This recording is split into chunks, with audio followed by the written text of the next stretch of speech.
All right. Good evening, folks. Welcome to Monday Night Law here at Kirk's Law Corner. What is this? July 17th, 2023. The day before my birthday, by the way. Oh, I'm going to silence that before that gets interrupting. So, how's everybody doing during this wonderful heat wave? For those of you that are experiencing the heat wave, it's a hot one.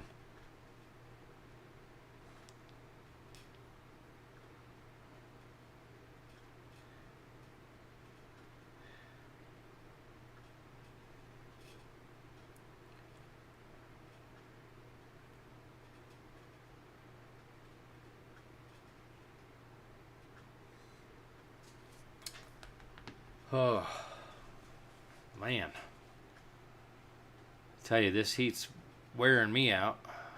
How about the rest of you? But by the time the end of the day comes, I'm hot. I'm hot, overheated, and worn out. But I made it here tonight, despite our almost 100-degree weather. Where are we at? 96, 97 degrees.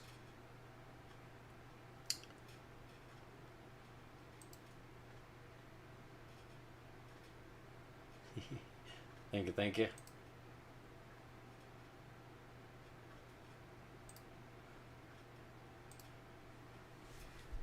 Yeah,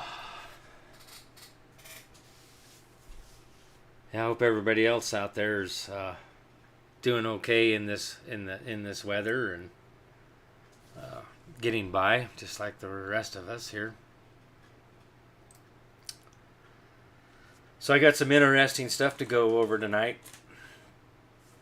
And those that were in Wednesday night workshop on this last Wednesday got a heck of a recovering of the Article 4, Section 4.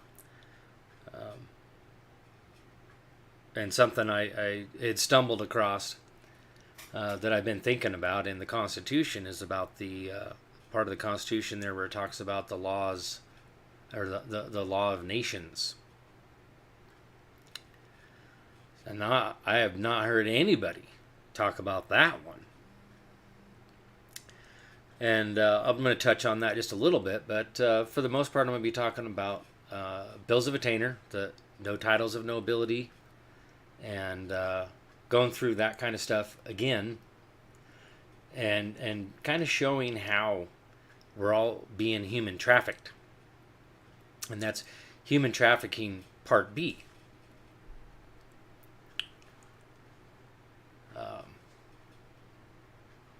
Now, I've gone over some of this before, but there's a little bit of new material here that'll be here presented tonight.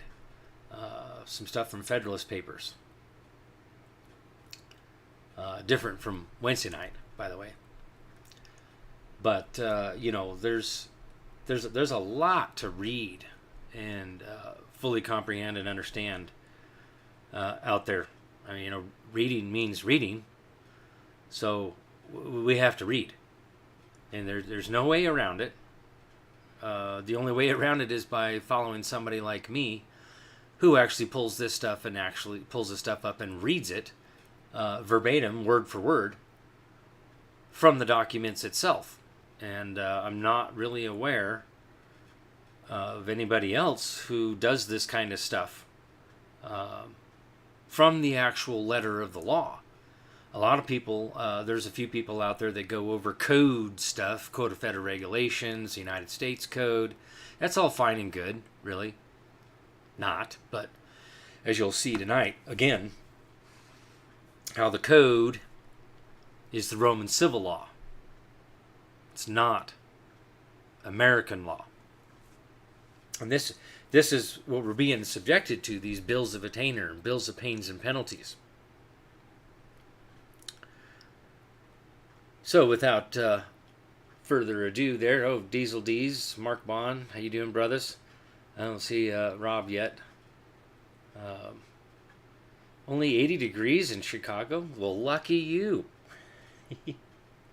It's still, well, no, I think we're pretty much at the peak of the heat of the day here. About 7:30 is when it starts to hit its peak and cut off, and it's 7:10 here now. So, but it's been pretty warm the last few days, and it's gonna get hotter. I keep trying to tell people, this is the hottest time of the year, right around my birthday, because I know that because it is right around my birthday. Pretty much every year, it's like, man, it's just so freaking hot. Can't even really do a barbecue. Nobody wants to come because it's too freaking hot outside. Need to figure out how to do an indoor barbecue. Ever bring a bunch of ACs and we'll put up some tarps. I don't know. Put something up and we'll do a indoor barbecue. Either that or just somebody want to donate a whole bunch of money and we'll do a catered event. We'll do it inside. Yeah, it's just a birthday. It's just another day of the year. It is what it is.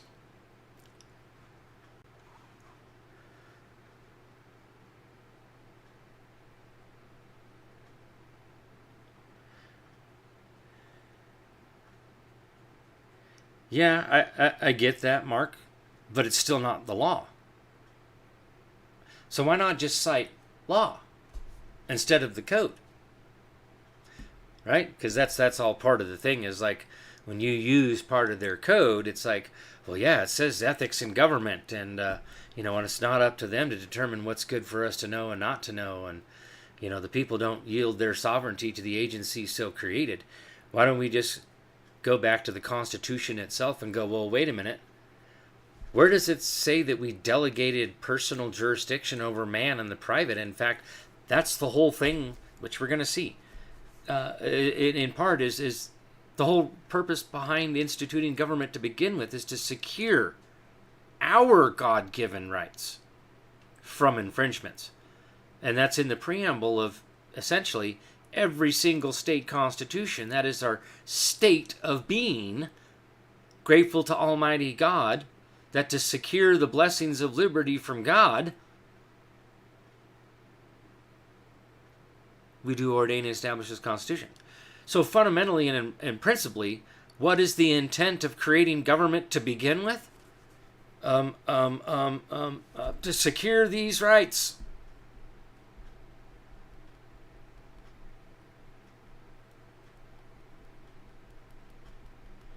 Right? But there's no statutes. That's the problem. It's all code. Public law, blah, blah, no. Where's the real statute? Now, there still is some of those statutes at large. Right? But, here we go. Title 18, United States Code, 241 and 242. I'm well aware of those. But the reality is, rights are the law, and rights impose a duty. Where there's a right, and it imposes a duty for another man to respect that right. That's the common law. I don't need the code to tell me that. But see, that's all the trickery, right? That's all trickery. And even, there's proof right there. 241 and 242, 18 U.S.C., United States Code, is a bill of attainder. Okay? Right there. On its face, it's a bill of attainder.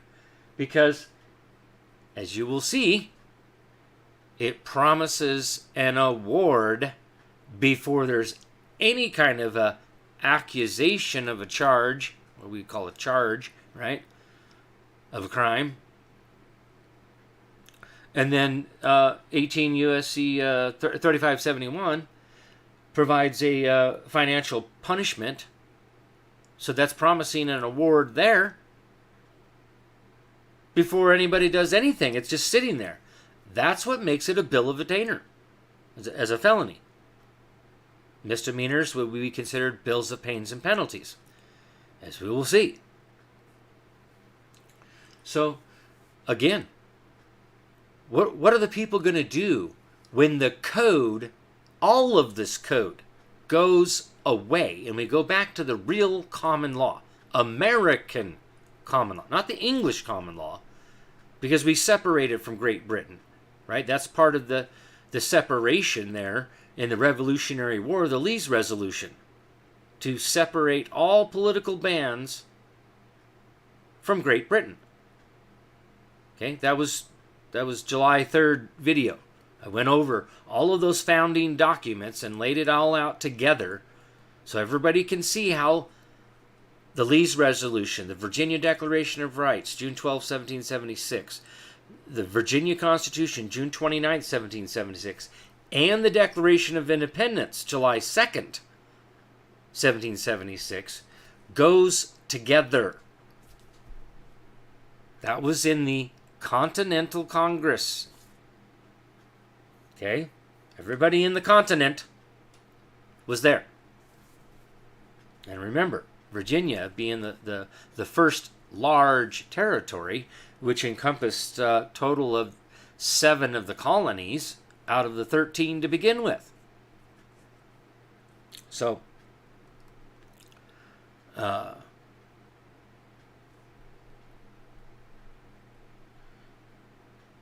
right. No, I get that 3571 sets fines, penalties, and sentences for touching our rights. That's a bill of attainder. That's a promise of an award before anybody does anything. We need to fully comprehend what it looks like. What a bill of attainder or bill of pains and penalties look like. Traffic ticket. Okay? It's essentially like Carl Miller used to call them, writs of assistance. It's still a bill of pains and penalties. Oh, it's an infraction. What the heck is an infraction? That's not even a felony or a misdemeanor. But do you get a trial by jury for that? No. Nope.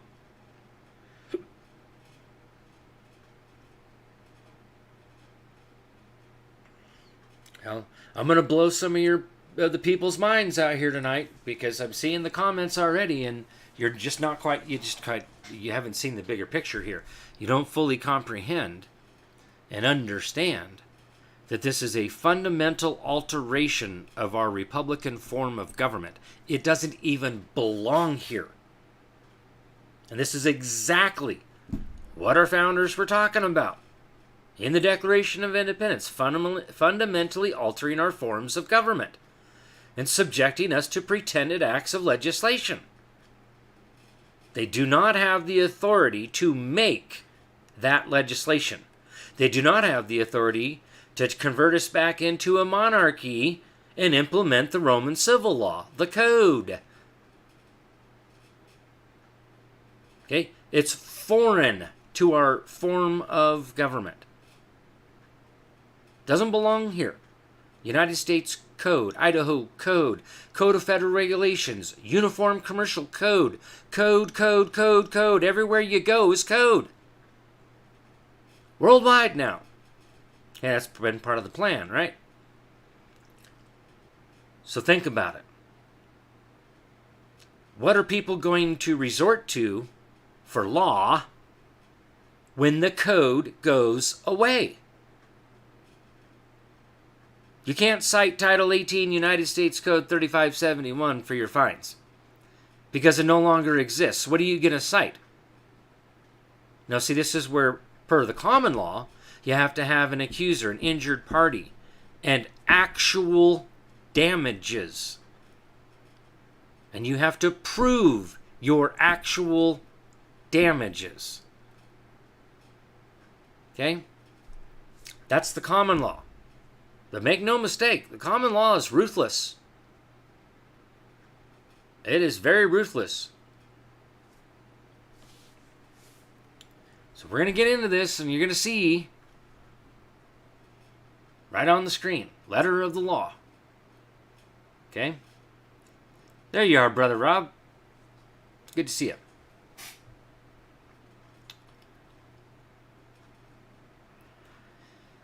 Whew. Staying warm over there, brother?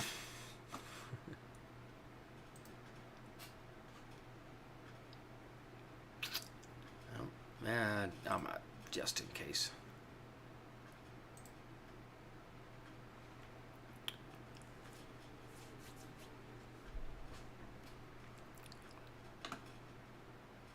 Oh, let's see. I think this is where I wanted to start here.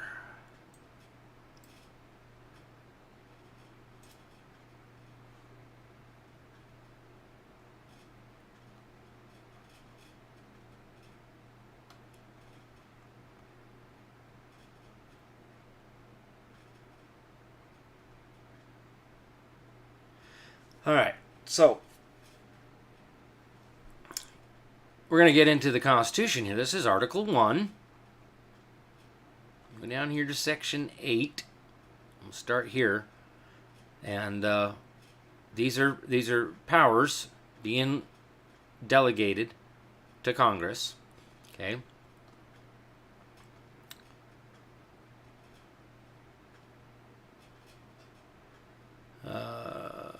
Obviously here to regulate commerce with foreign nations and among the several states and with the Indian tribes. To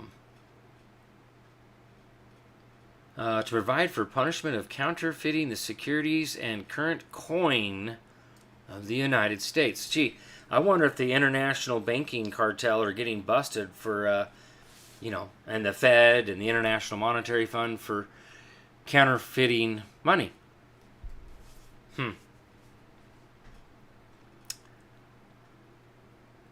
Now, it kind of starts right here, and again, this is one of those things where these things kind of go together. Okay?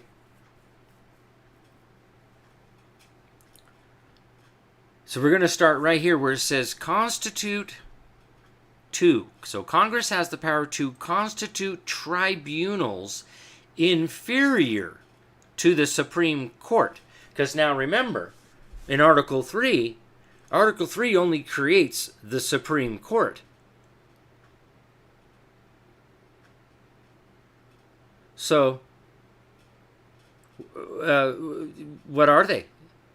They're military tribunals. Because of the limitation in Article 1, Section 8, Clause 17, right there down at the bottom there. Okay? Now, in these military tribunals, to what? Define and punish piracies and felonies committed on what? The high seas, and offenses against the law of nations. How many people knew that was there? That be that admiralty jurisdiction? It's enumerated there in Article 3, Section 2. Yep. Remember how I talk about in Article 3, Section 2, it's admiralty and maritime jurisdiction and suits in law and in equity involving land? Yeah. We're going to find that, I just found it today, in Federalist. All right. Federalist 84 kind of lays this all out. Makes a lot more sense than me just explaining it and reading between the lines in Article 3, Section 2. How about we read it from one of our founders who wrote the Federalist paper there and published it in the paper as this is what this means. We'll get there. But look at what we're talking about here. Kind of foreign stuff, right? To declare war, grant letters of marque and reprisal, and make rules concerning captures on land and water. Captures. Captures of who? Pirates.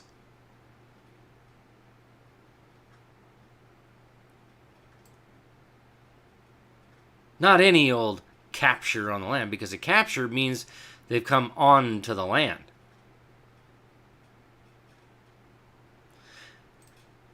Next part, to raise and support armies, but no appropriation of money to that use shall be for a longer term than 2 years. Okay, this is where I get into, every 2 years they've been declaring war on this and war on that, war on drugs, war on terrorism, war on this. It's always a war on something.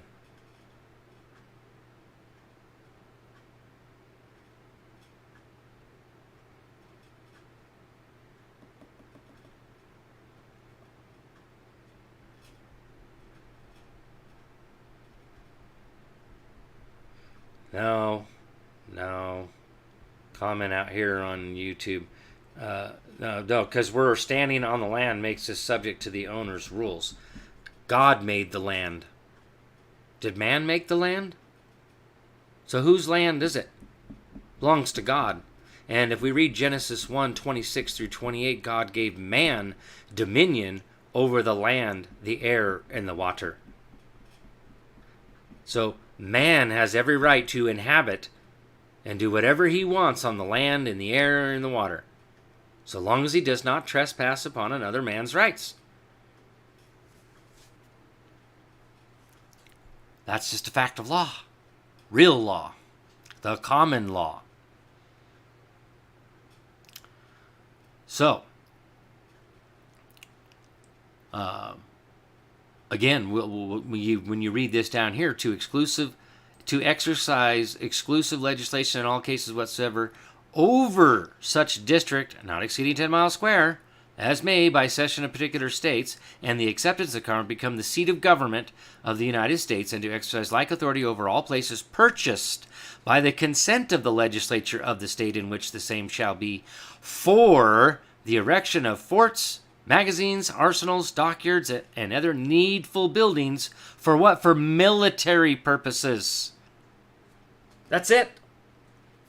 That is the extent of the territorial jurisdiction of the United States.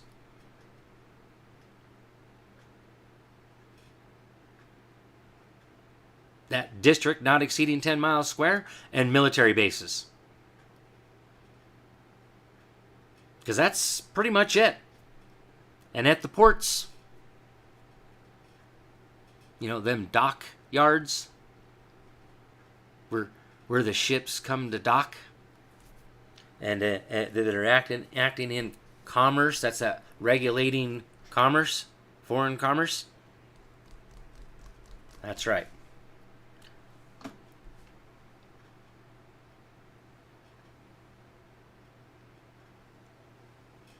Huh. That's a good question. How can I force you to do my will in my house, or it says your house?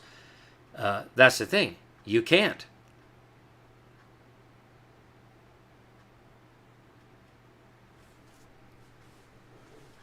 You can't force me to do anything. Now, technically speaking, you can ask me to leave if I don't comply with your demands. But if you're going to trespass, a common law trespass upon one of my rights, while I'm on your land, we got a problem. Because every man, you can't claim ignorance of our rights, because we all have the same rights in common, the common law, common rights. So,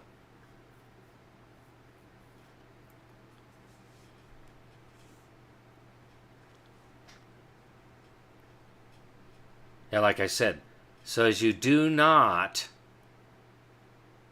trespass upon your fellow man and cause injury, loss, or harm to your fellow man. Okay, listen to what I said there. You're taking it out of context. So anyways, back here. So we're not supposed to be at war longer than 2 years, but see, this is Congress that's supposed to declare war. Where's the declaration of war here? And then we're only supposed to have raise and support armies. That's after you do a declaration of war. See how these all kind of go together?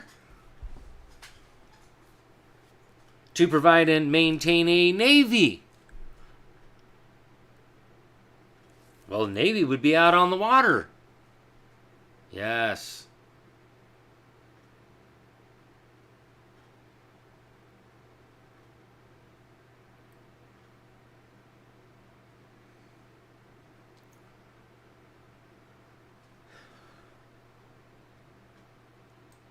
Right there. To provide and maintain a navy. That's out there at them dockyards, at those at those forts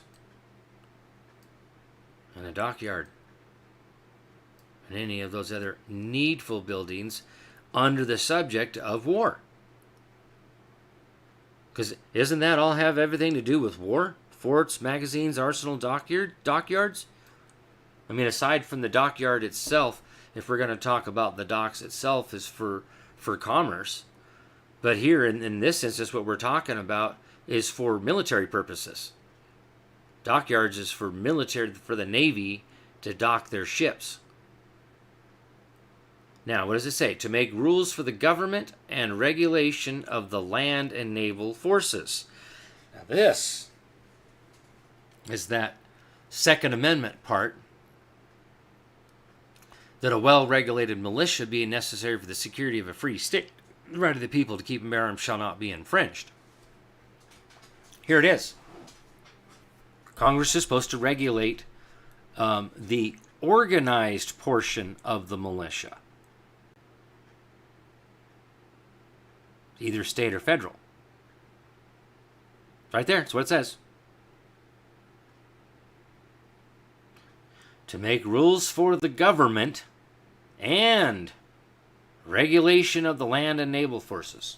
So Congress is supposed to do this, not the executive branch.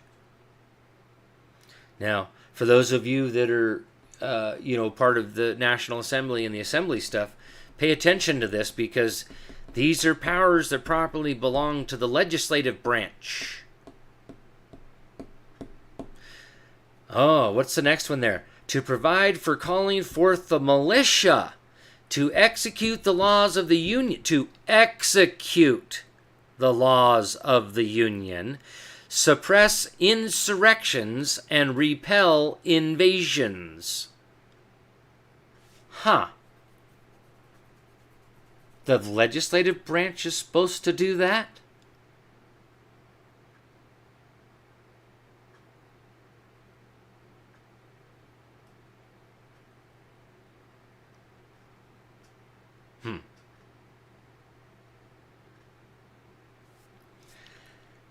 But the supreme law of the land dictates otherwise, doesn't it?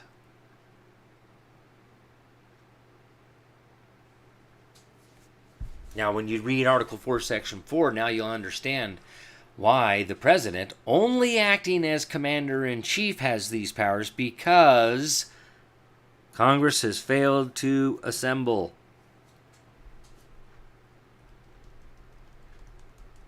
And we're dealing with offenses against the law of nations.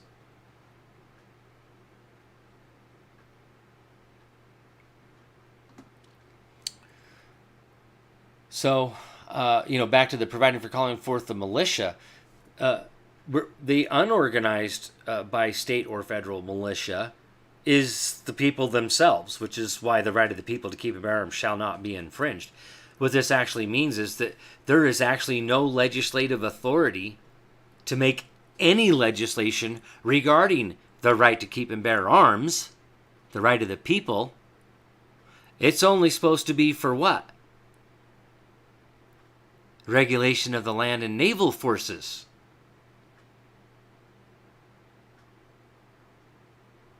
The military. The organized, that well-regulated militia. That's the organized militia, is the military.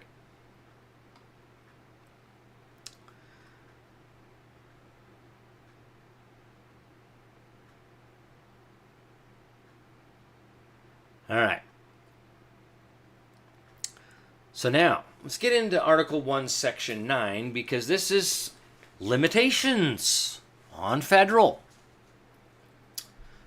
The migration or importation of such persons as any of the states now existing shall think proper to admit shall not be prohibited by Congress prior to the year 1808, but a tax or duty may be imposed on such importation not exceeding $10 for each person. So, right here, immigration, they're not supposed to be doing anything until 1808. Which, by the way, Goes right back to the statutes at large regarding abolishing slavery. 1794, an act to prohibit the carrying on the slave trade from the United States to any foreign place or country. How about 1800, an act in addition to the act of 1794. And here's the one in 1803, right here. An act to prevent the importation of certain persons in certain states where the bylaws there is prohibited. 1807. An act to prohibit the importation of slaves into any port or place within the jurisdiction of the United States from and after the first day of January in the year of our Lord, 1808. Wait a minute.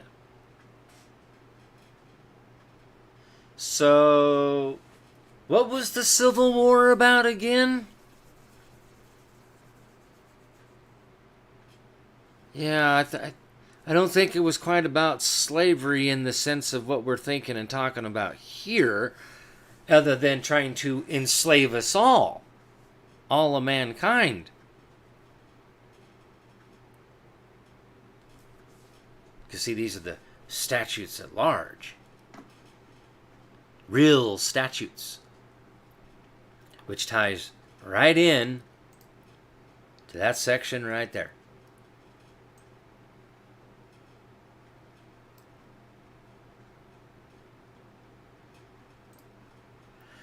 Now, the privilege of writ of habeas corpus shall not be suspended unless, when in cases of what? Rebellion or invasion, the public safety may require. It doesn't say insurrection. There's a very clear distinction between internal insurrection, that's the public servants. Rebellion is the people. Invasion is foreign. Now notice that it's only the writ of habeas corpus that can be suspended, but only when in cases of rebellion or invasion the public safety may require it. You can't suspend the whole Constitution, because if you suspend the Constitution, that's the law of creation of government itself, and it's the delegations of power. If you suspend the Constitution, there's no government. Therefore, there's no power.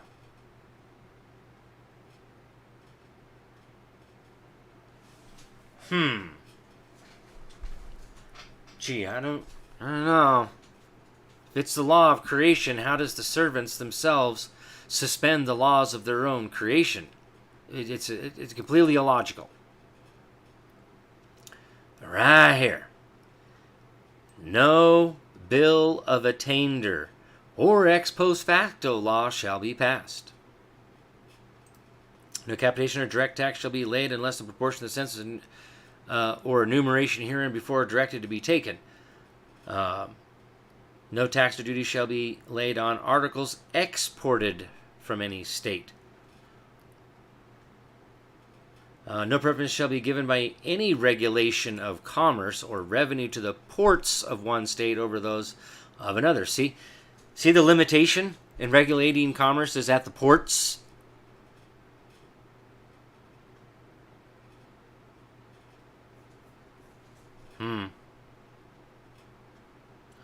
Nor shall vessels bound to or from one state be obliged to enter, clear, or pay duties in another. That vessel is talking about ships. Oh,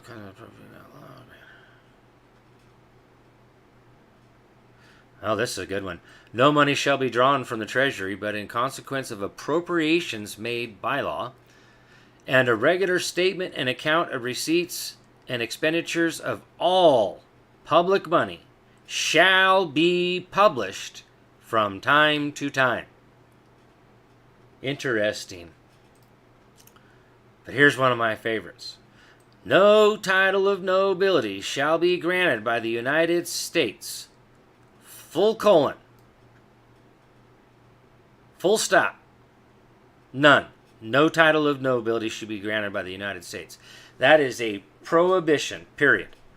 And no person holding any office or of profit or trust under them shall, without the consent of Congress, accept any present emolument, office, or title of any kind whatever from any king, prince, or foreign state.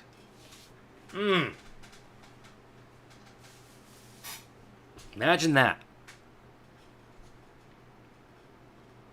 No foreign emoluments. I mean, they went so far as saying you can't even accept a gift. That present.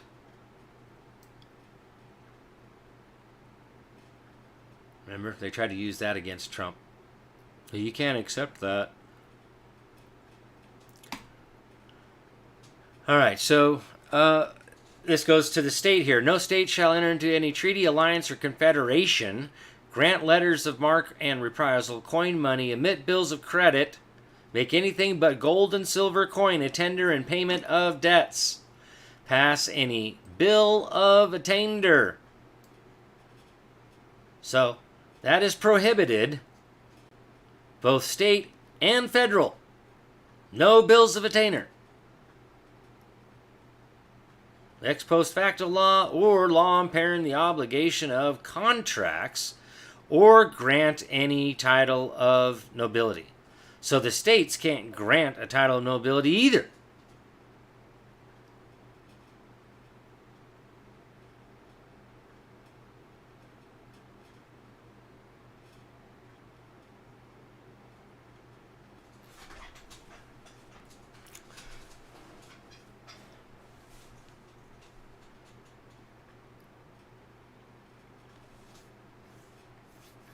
No state shall, without the consent of the Congress, lay any impost or duties on imports or exports except what may be absolutely necessary for executing its inspection laws, and the net produce of all duties and imposts laid by the state on imposts or exports shall be for the use of the Treasury of the United States, and all such laws shall be subject to the revision and control of the Congress. No state shall, without the consent of Congress, lay any duty of tonnage, keep troops or ships of war in time of peace, enter into any agreement or compact with another state or with a foreign power, or engage in war, unless actually invaded or in such imminent danger as will not admit of delay.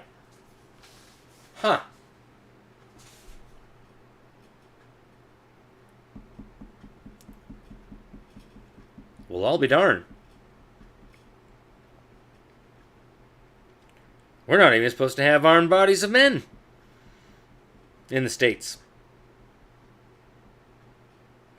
That's what it says right there. No state without the consent of Congress lay any duty of tonnage, keep troops. Well, you can't. Congress can't create appropriations, assemble the militia without a declaration of war to begin with. Right, that's back to that Article 1, Section 8 there. To provide for calling forth the militia to execute the laws of the Union, suppress insurrections, and repel invasions. So, I don't see police there. Nowhere in here did I see police, because this is the only lawful armed body of men. The military. That's the organized militia.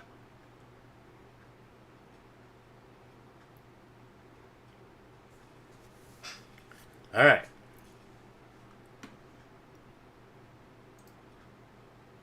Oops.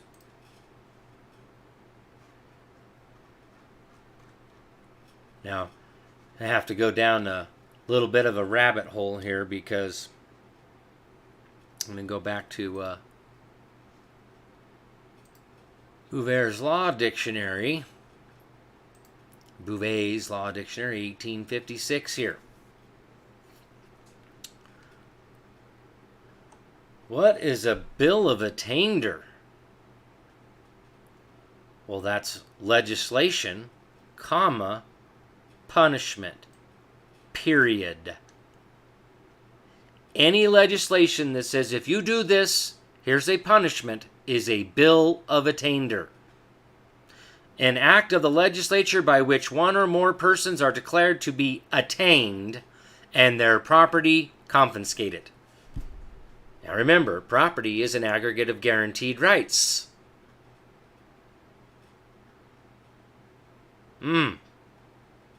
Life, liberty, and the pursuit of happiness is our property. So any legislation that says, hey, if you do this, here's a fine or jail time, you've been attainted to pay this bill. The Constitution of the United States declares that no state shall pass any bill of attainder. During the Revolutionary War, bills of attainder and ex post facto acts of confiscation were passed to a wide extent. The evils resulting from them in times of more cool reflection were discovered to have far outweighed any imagined good. Imagine that. Joseph's story on the Constitution. Also see Bill of Pains and Penalties. Well, I'll be darned. I just happen to have Commentaries on the Constitution by Joseph Story pulled up, so we'll be going and reading that here in just a minute. But we're going to cover Bill of Pains and Penalties as well.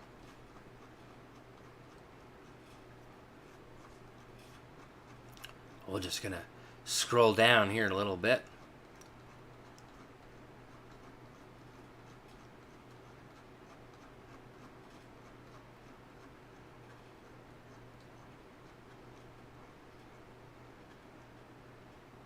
All right, Bill of Pains and Penalties. A special act of the legislature which inflicts a punishment less than death upon persons supposed to be guilty of high offenses, such as treason and felony, without any conviction in the ordinary course of judicial proceedings. It differs from a bill of attainder in this, that the punishment inflicted by the latter is death. Okay, so this is the part where they'll say, oh, well, bills of attainders that it imposes death without any trial by a jury. Well, wait. What about just any legislation that prescribes punishment? That's the reality.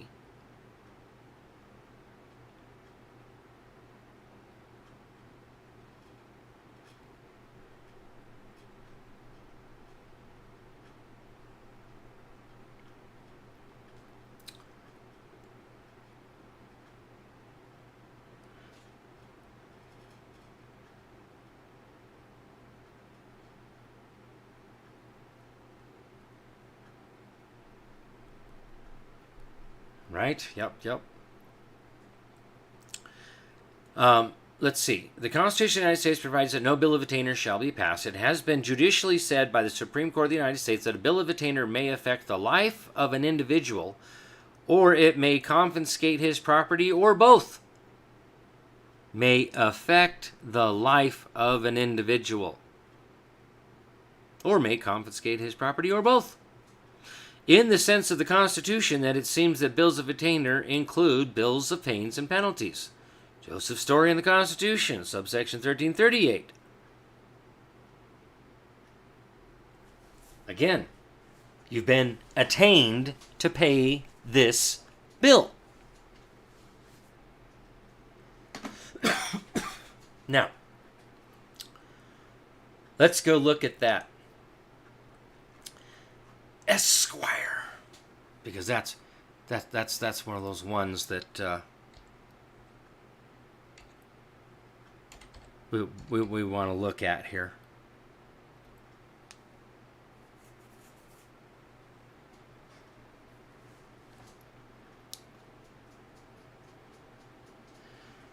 Esquire, a title applied by courtesy to officers of almost every description, to members of the bar and others.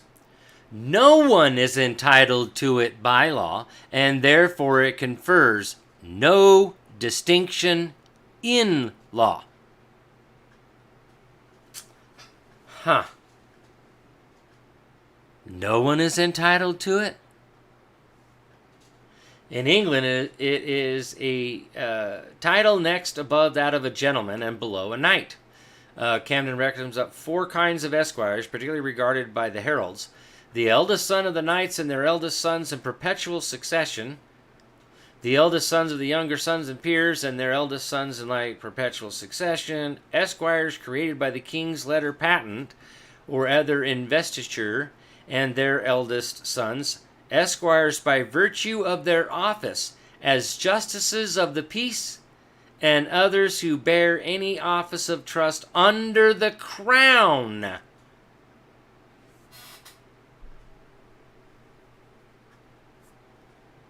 Imagine that. No titles of nobility.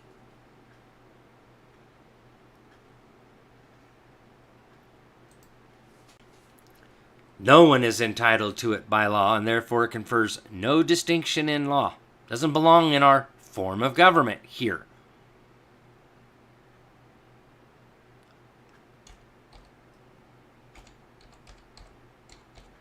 Let's just see what we find here. If I remember right, there was a title of nobility.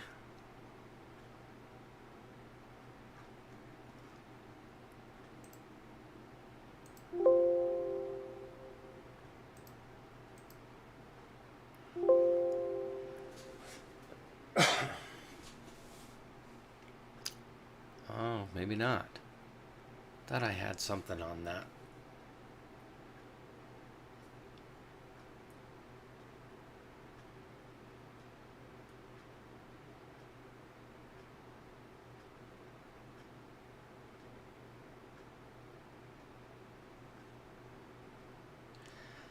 Oh, let's see. What is this that we're looking at? Honor. Huh.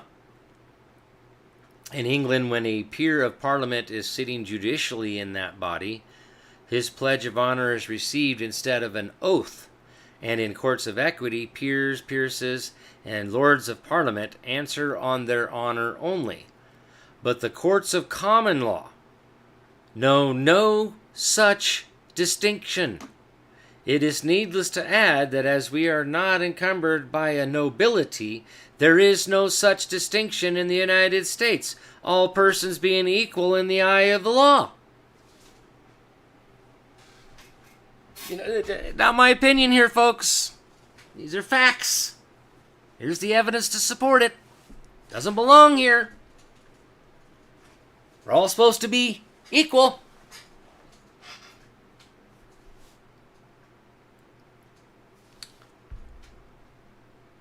All right.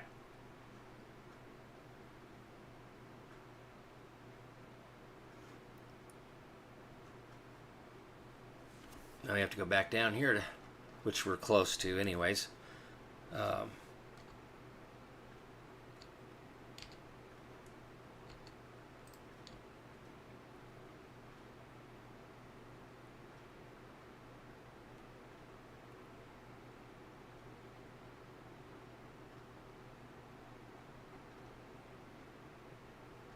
Go down here to law.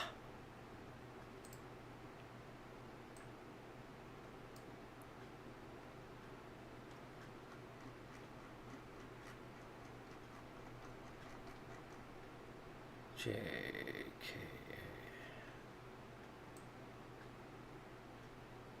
All right.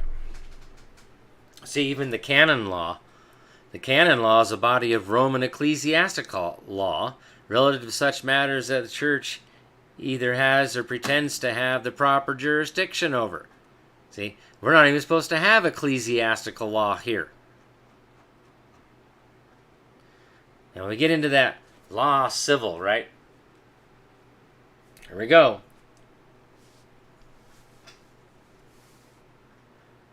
Law civil. The term civil law is generally applied by way of eminence to the civil or municipal law of the Roman Empire.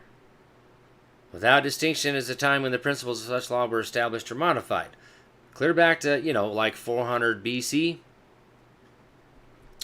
In another sense, the civil law is a collection of laws comprised in the institutes the code. See, right there, the code.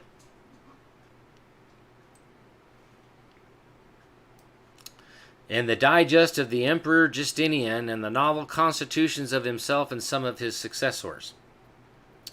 The institutes contain the elements of the first principles of the Roman law in 4 books. The digest or Pandex are in 50 books and contain the opinions and writings of eminent lawyers digested in a systematical method whose works comprise more than 2,000 volumes.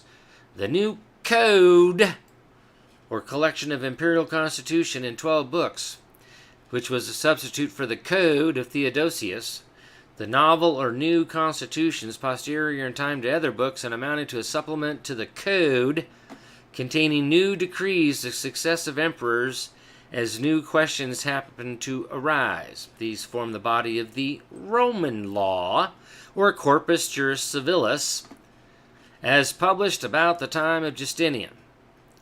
Although successful in the West, these laws were not, even in the lifetime of the emperor, universally received.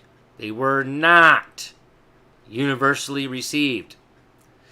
And after the Lombard invasion, they became so totally neglected that both the Code and Pandex, now that's a capital C there, proper noun, and Pandex, P, capital P, proper noun, were lost till the 12th century AD 1130. So we're, technically speaking, we're talking around 600 AD is when it was lost till around 1130 AD. Okay, so it was lost, and then it was just all of a sudden found in 1130. Oh, wait a minute. When was the Magna Carta again? Wasn't that 1215? Yeah, that was 85 years later after they found them again. After they found the code again. What was the Magna Carta about again? Oh, yeah, separating from the Roman Catholic Church. This Roman civil law.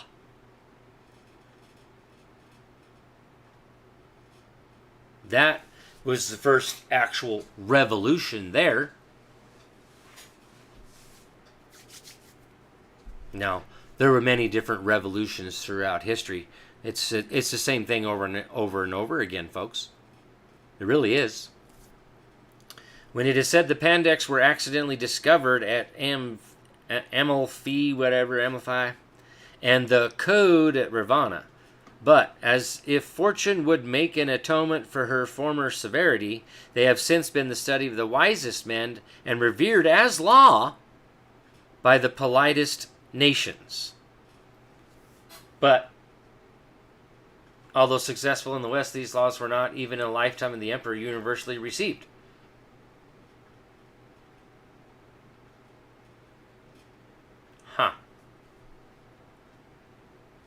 By the term civil law is also understood the particular law of each people opposed, now pay attention, opposed to natural law or the law of nations, which are common to all, common law.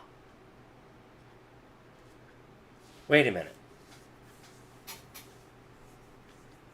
Are we seeing how this is opposed to the laws of nature, the law of nations, the common law?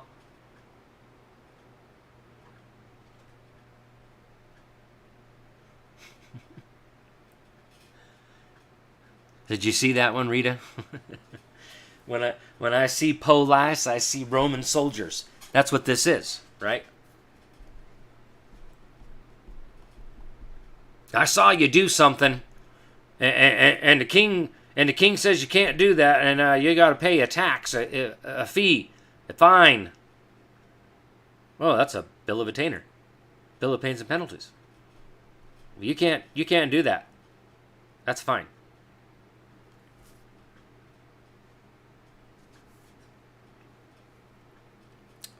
So, right here, we can clearly see what the code is opposed to.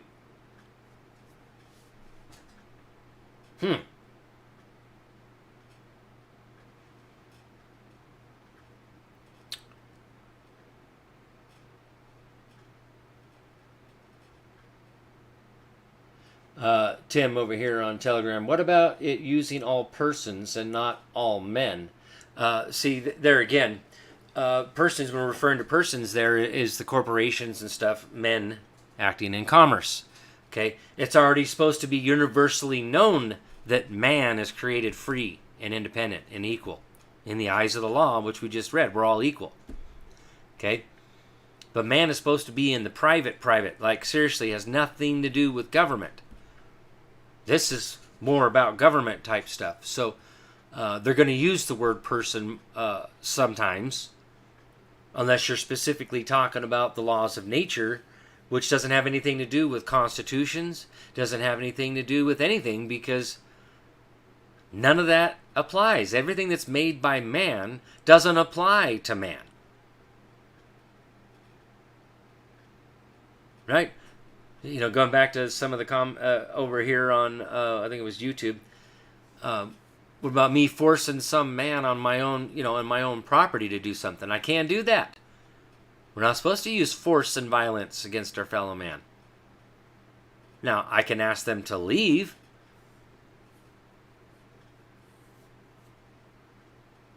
Right? Can't ask a man to take his arms off in my own home. He has the right to defend himself, no matter where he goes. I can't ask a man to take his hat off because I don't like his hat. But what I can say is, you know what, I'm going to ask you to leave because I don't like your hat and you don't want to take your hat off. You're being disrespectful to me. You got to go. But I can't force him to take his hat off. I can't force him to take his arms off because that is his right. Because we both possess the same right. That is a right held in common. And I have no authority to deprive him of his rights. Now, if I can't do it in the private, in my own home, I sure in the heck can't do it under the guise of doing business. Whether it's a private business or privately owned by me and open to the general public. It wouldn't matter because it's still a right retained by the people. It is a right held equally. That's how that law works. Rights as the law. But this is your clue that it is the code is opposed to the natural law or the law of nations, which are common to all, the common law. So, again, what are y'all going to do? What are y'all going to cite as law when the code goes away? You're going to have to learn the laws of nature, the law of nations, and the common law, our rights as the law. And just for those out there that, equity. Again, the maximum of law can only resort to equity where the common law is deficient. And equity has to do with an equitable interest in land.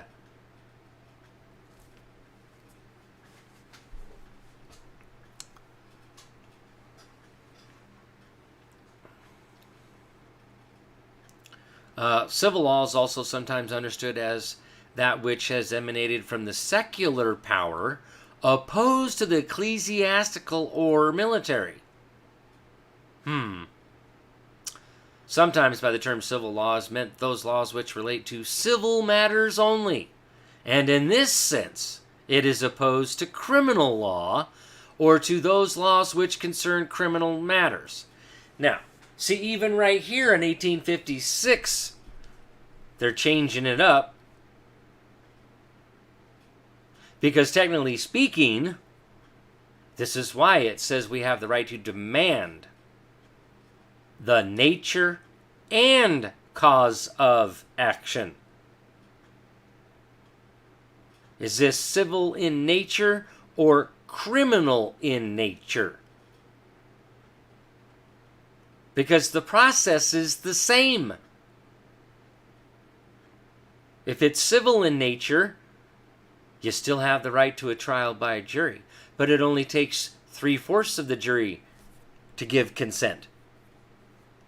Now, if it's criminal in nature, it must be beyond a reasonable doubt, which means you have to have unanimous consent of all 12. And if you get one that does not, quite convinced, does not want to give their consent, no finding of guilt, that is an acquittal. There is no second chance on a trial. We're being deceived about our right to a trial by jury.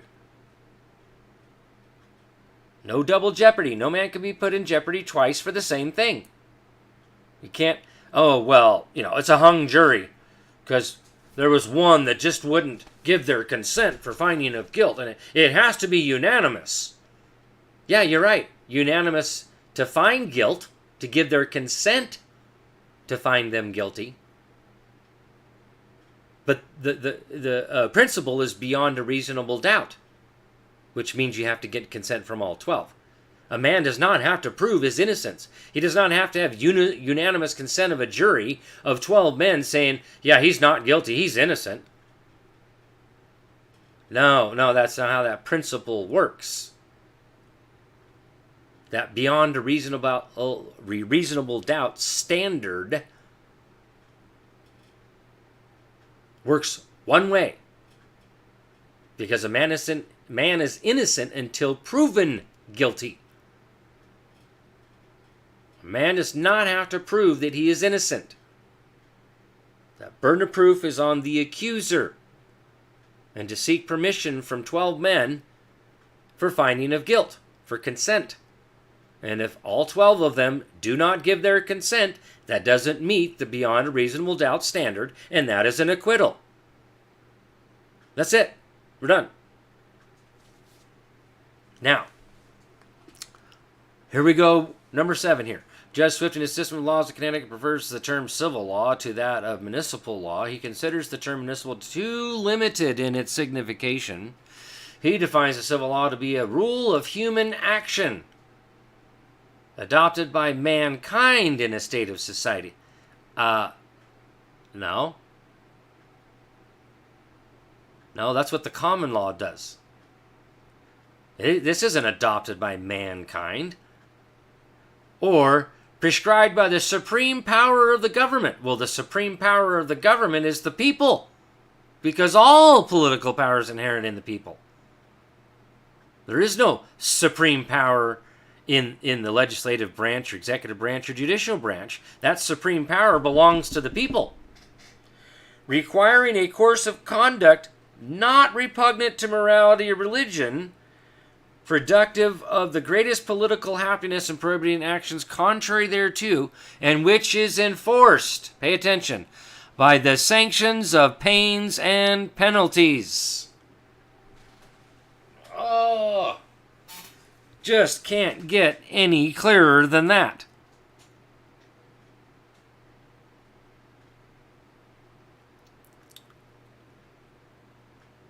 So this is why Title 18, United States Code, is void for any effect. Because that is bills of attainder, bills of pains and penalties. By the way, it's also pretended acts of legislation.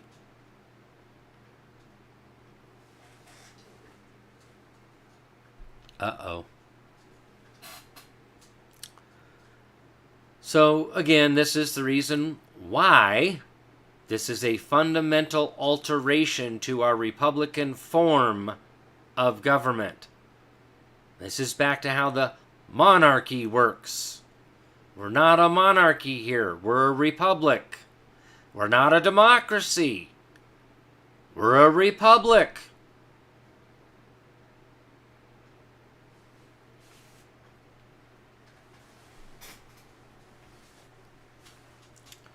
Okay. So, back up there where we were reading under Bills of Attainder and stuff, that's section was it 13?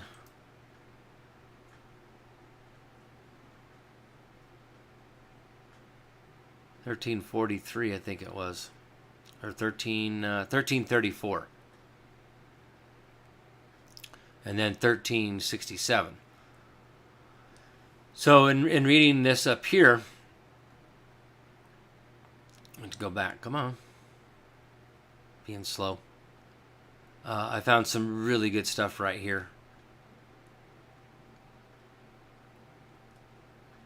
It's amazing what reading, when reading means reading.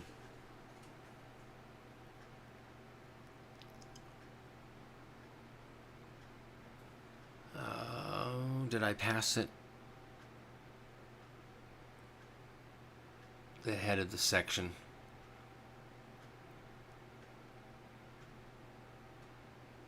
Okay, here we go.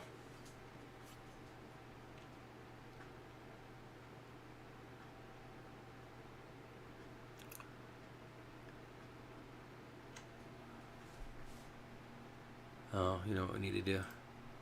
Single page. Okay.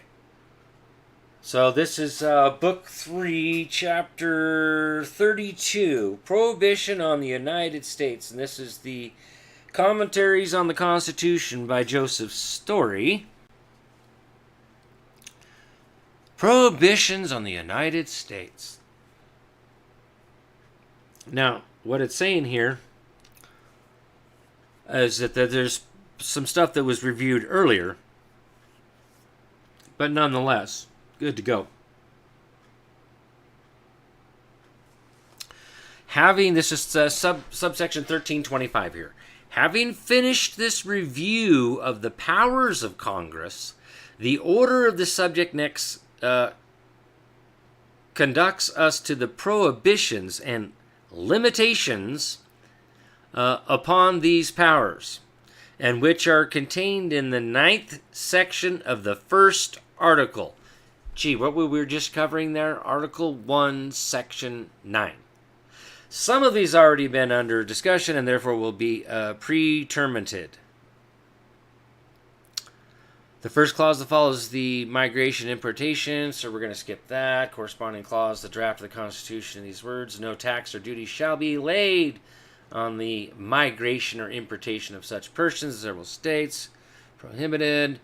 We want to get down here just a little bit because there's some good reading right here.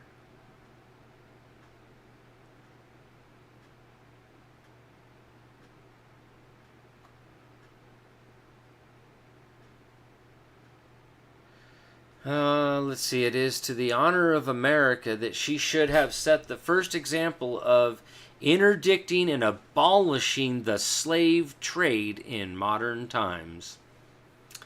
Supposed to basically come to an end by 1808.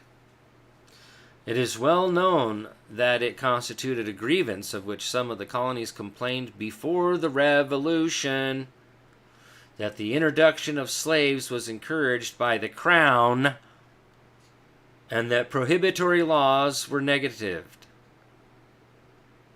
In other words, no, we're not going to prohibit that yet. Well,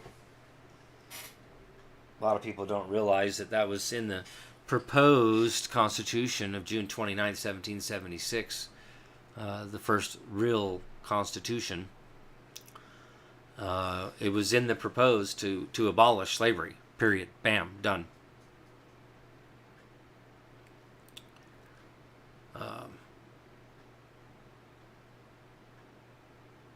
Let's go. Come on. Moves so much faster when you do it the other way. But I want to get into that next.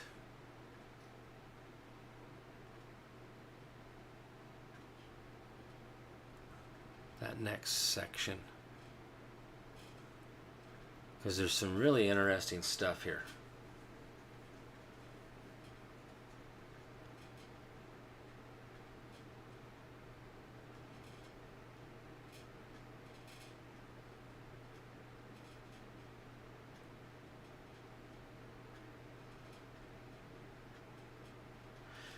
Okay, yeah. right here, 1332. The next clause is the privilege of the writ of habeas corpus shall not be suspended unless when, in cases of rebellion or invasion, the public safety required. In order to understand the meaning of the terms here used, it will be necessary to have recourse to the common law. For in no other way can we arrive at the true definition of the writ of habeas corpus. At the common law, at, not in. That's in law is Article 3, Section 2. At law is at common law. There are various writs called writs of habeas corpus.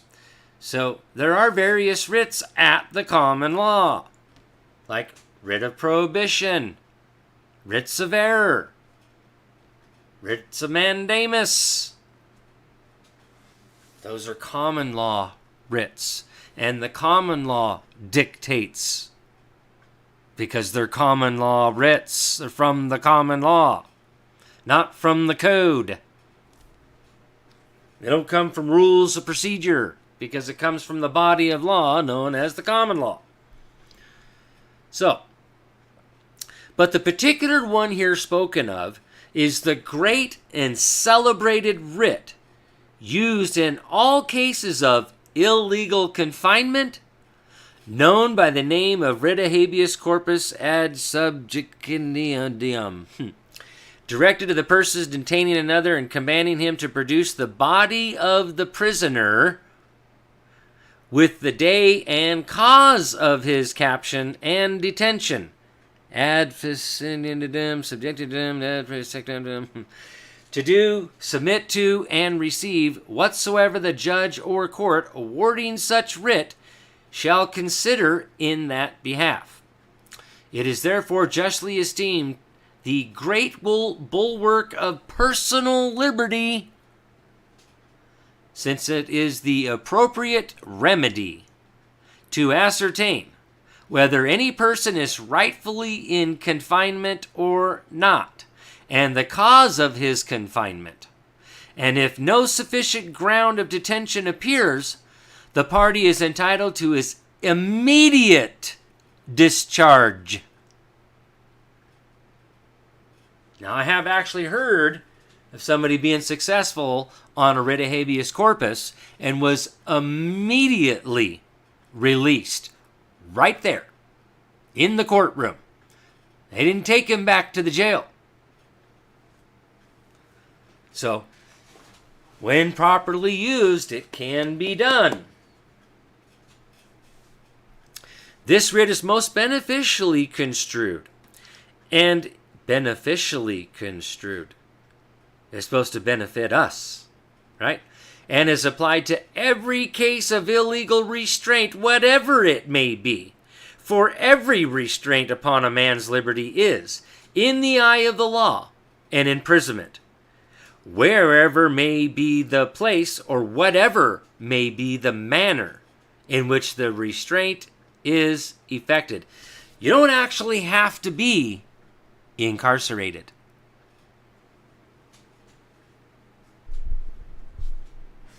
Just saying.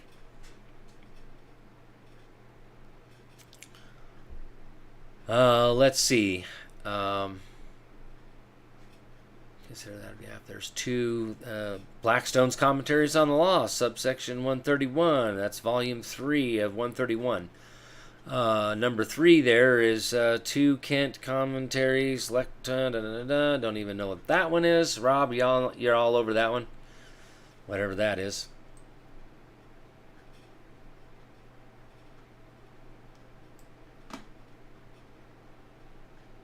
And of course, Gibson versus Ogden. All right. Section 34. Mr. Justice Blackstone has remarked with great force that to berave a man of his life or by violence to confiscate his estate without accusation or trial would be so gross and notorious an act of despotism as must at once convey the alarm of tyranny throughout the whole kingdom.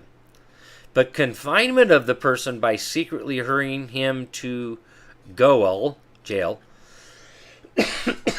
where his sufferings are unknown or forgotten, is a less public, a less striking, and therefore a more dangerous engine of arbitrary force.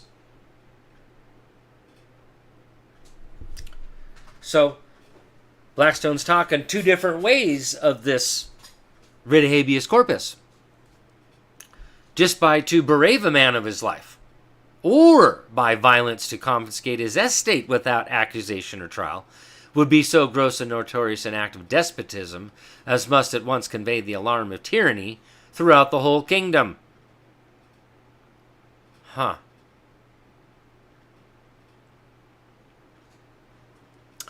While the justice of the remark must be felt by all, let it be remembered that the right to pass bills of attainder in the British Parliament still enables that body to exercise the summary and awful power of taking a man's life and confiscating his estate without accusation or trial.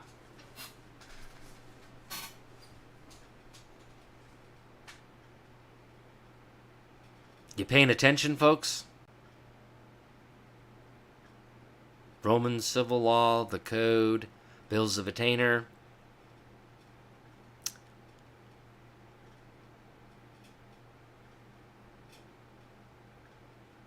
Let it be remembered that the right to pass bills of attainder in the British Parliament still enables that body to exercise the summary and awful power of taking a man's life and confiscating his estate without accusation or trial. The learned commentator, however, has slid over this subject with surprising delicacy. So that was the section 1334 on bills of attainder. Bills of pains and penalties.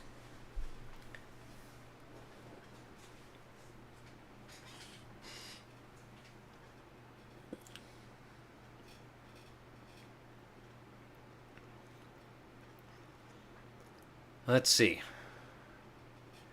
In England, this is a high prerogative writ issuing out of the Court of King's Bench, not only in the term time, but in vacation, and running into all parts of the king's dominions. For it is said that the king is entitled at all times to have an account, why the liberty of any of his subjects is restrained. Now remember, this is Commentaries on the Constitution by Joseph Story. And we're talking about the bills of attainder right here, and more specifically, the writ of habeas corpus still. We haven't moved on to the next section. This particular subsection is still, we're still referring to the writ of habeas corpus. It is grantable at all times to have an account of why the liberty of the subjects has been restrained. It is grantable, however, as a matter of right, ex merito justitia, upon the application of the subject. In England, however, the benefit of it was often eluded prior to the reign of Charles II, and especially during the reign of Charles I. These pitiful evasions gave rise to the famous Habeas Corpus Act of 31 Car 2 C2. Of course, it doesn't give me a footnote, dang it. Let's see. Which has been frequently considered as another Magna Carta in that kingdom, and has reduced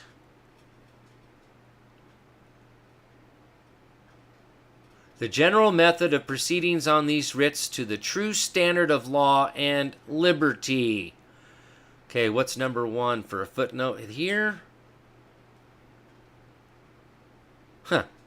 Volume 3, Black's Commentaries on the let's see, that should be Blackstone's Commentaries on the Law of England.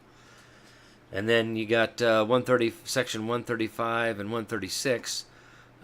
Still haven't figured out what this 2 Kent's commentaries lecture, possibly. Figure that out yet, Rob? Just teasing. You're pretty good at it anyways. All right, so let's go back up. that statute has been, in substance, incorporated into the jurisprudence of every state in the Union. Wait, did Joseph Story just call us a union, a confederacy? In the commentaries on the Constitution by Joseph Story? Huh. And the right to it has been secured in most, if not in all, of the state constitutions by a provision similar to that existing in the Constitution of the United States. It is not without reason, therefore, that the common law was deemed by our ancestors a part of the law of the land, brought with them upon their immigration, so far as it was suited to their circumstances, since it affords the amplest protection for their rights and personal liberty. Here's one of those times where we're reading where we can clearly see that our ancestors brought the English common law with them, but only those parts that were conducive to the public weal to us, was suited to our circumstances, and which started the American common law. There is no ifs, ands, or buts about this. There is a clear separation between the English common law and the American common law.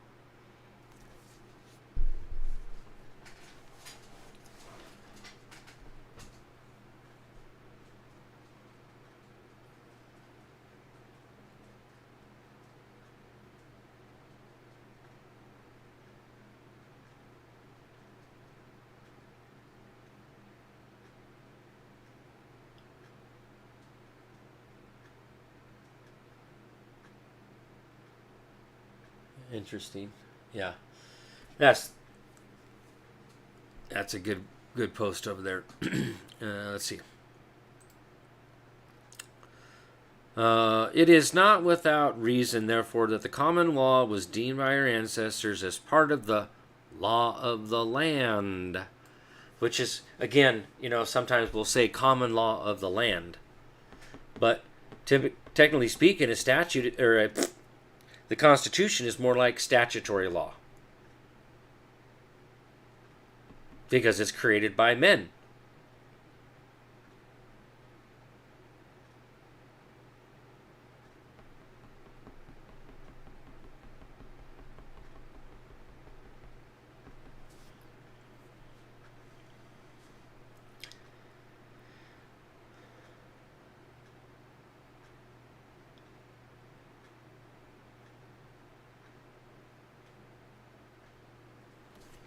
Right?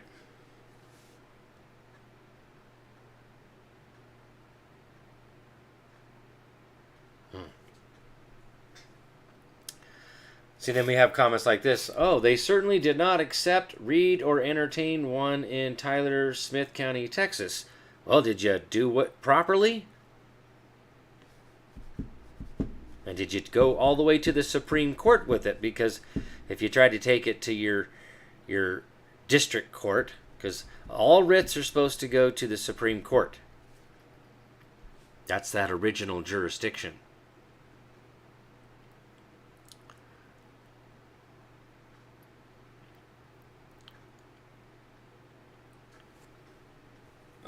Let's see.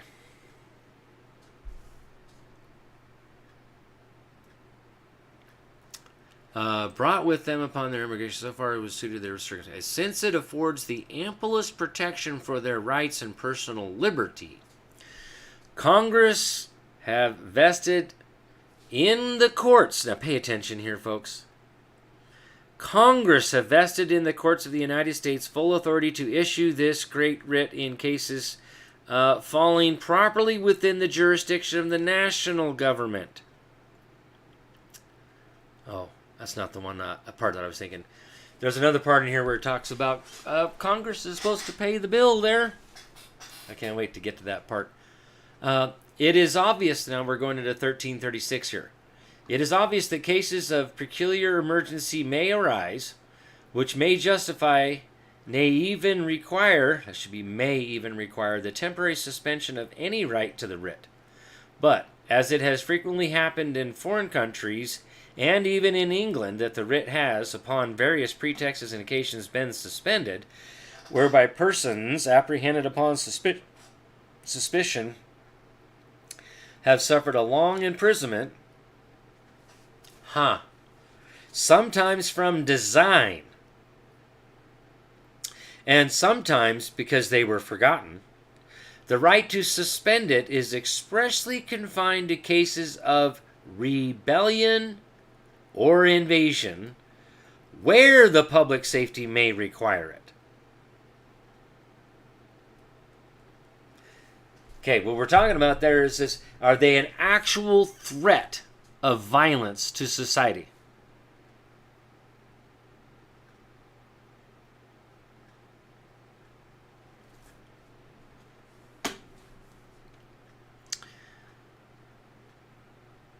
A very just and wholesome restraint, which cuts down at a blow a fruitful means of oppression, capable of being abused in bad times to the worst of purposes. Hitherto, no suspension of the writ has ever been authorized by Congress since the establishment of the Constitution. So, again, it's Congress that has to suspend it. It would seem, as the power is given to Congress to suspend the writ of habeas corpus in cases of rebellion or invasion, that the right to judge whether exigency has arisen must exclusively belong to that body. Now, 1337, the next clause is, no bill of attainder or ex post facto law shall be passed.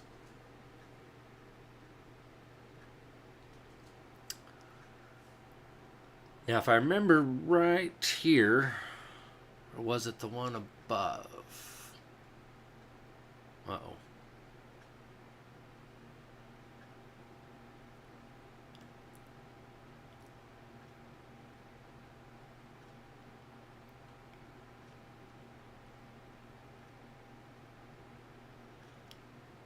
I referred to Federalist papers. I thought it was right here.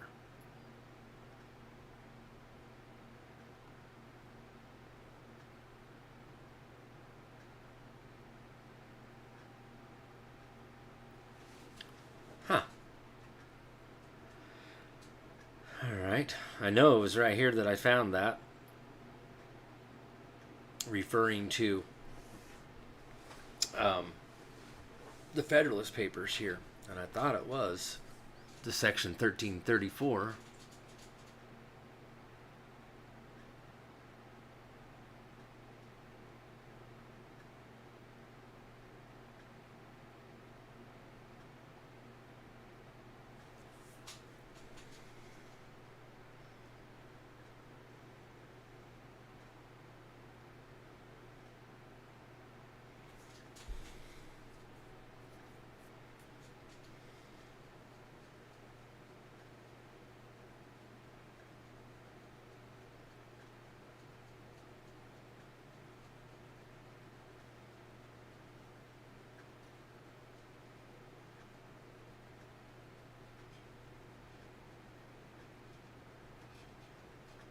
Oh, good Lord, another one of those.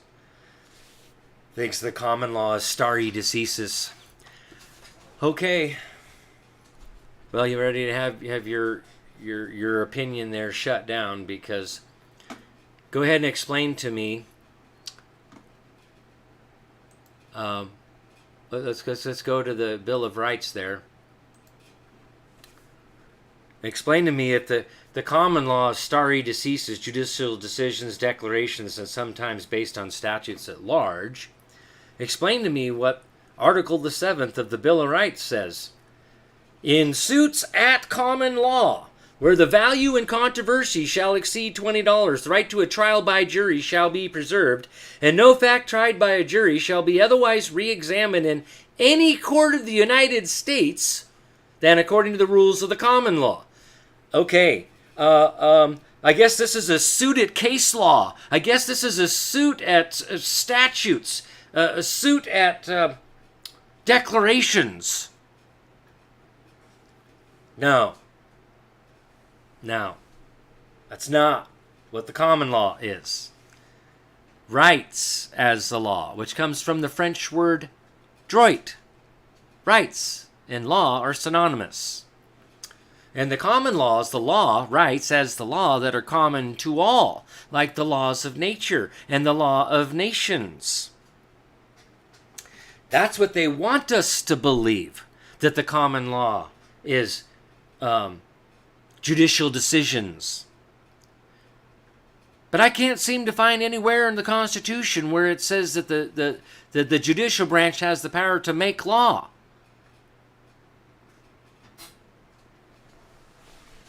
Due to separation of powers doctrine, and considering that the legislative branch, technically speaking, doesn't have the power to make law, they have the power to make regulations, policy, not law. The only way to make law is through a convention or law of the land. Gotta love people who, oh yeah, the common law is judicial decisions and well, this totally destroys that whole argument right there. How do you have a suits at common law if the common law is judicial decisions?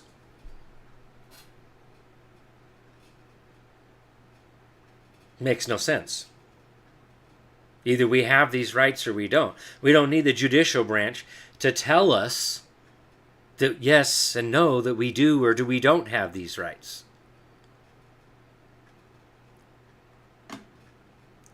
So I'm still waiting for an explanation on that one. I've confronted several bar members on this one, and I get and turn around and walk away. Because this totally destroys that argument. Now, I get that in England that they want to say that that's the common law. That the judicial decisions, that's how they were making the common law back then, right? The Seventh Amendment continues to practice from English common law of distinguishing civil claims, which must be tried before a jury absent waiver of the parties, from claims and issues that may be heard by a judge alone. Well, how do you have something that's heard by a judge alone? It only governs federal civil courts and has no application to civil courts set up by the states when those courts are hearing only disputes of state law. Well, then why does it say that it cannot be otherwise re-examined in any court of the United States that according to the rules of the common law? So now we got suits at common law and we have rules of the common law. And it can't be heard in any court of the United States. That's right, because our common law courts are supposed to be suits between man and man in the private. They have nothing to do with government. Oh. And yes, this most certainly does apply to the states. It isn't for federal civil courts, because there's no such thing as a federal civil court. Military tribunals, because that's what it says in Article 1, Section 8, that they can make inferior tribunals to the Supreme Court. There is no common law jurisdiction there. Can't seem to find that in Article 3. Oh, well, that's original jurisdiction. Yeah, for writs. Like it says, shall be otherwise re-examined in any court of the United States than according to the rules of the common law. So it can't be a court of the United States. And remember, all courts, state or federal, are courts of the United States because they're all created. By what? Article 4, Section 3. New states may be admitted to the Union, and then they do what? Oh, that's right. Organic Act for the territory. That's how they guarantee Article 4, Section 4, in part how they guarantee a Republican form of government, is they set up that provisional government and that form, the format, the 3 distinct branches of government and all of that good stuff, that goes there in that Organic Act, known as the Organic Law, the law of creation, which you can't alter the law of creation. That's how it's supposed to have been done, or how it was being done, that to ensure that Republican form of government, that Congress set it up just like everybody else. 3 distinct branches of government, legislative branch, executive branch, judicial branch, and it's up to the people to create the Constitution and blah, blah, blah, blah. It has to be submitted back to Congress for approval, ratification, back to the people for ratification before that Constitution can be done. So, lots of stuff has to go on there. But this whole suits at common law destroys the argument that the common law is stare decisis, case law. In England, sure, but not here in America. Clearly, it can't be. I mean, why do we call it a suit between man and man in the private? Suits at common law for between man and man. So, anywho, I know that totally destroys that, but now, I guess this was Hamilton. Federalist 84 here. I swear it was right here that it referred me to Federalist 84.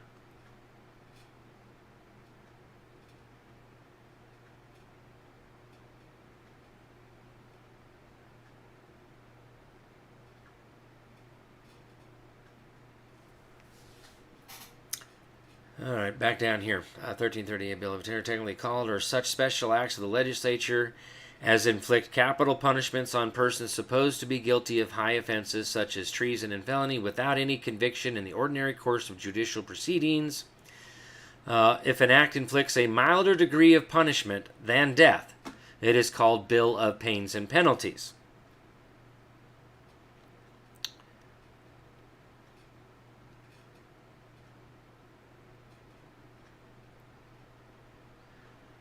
But in the sense of the Constitution, it seems that bills of attainder include bills of pains and penalties.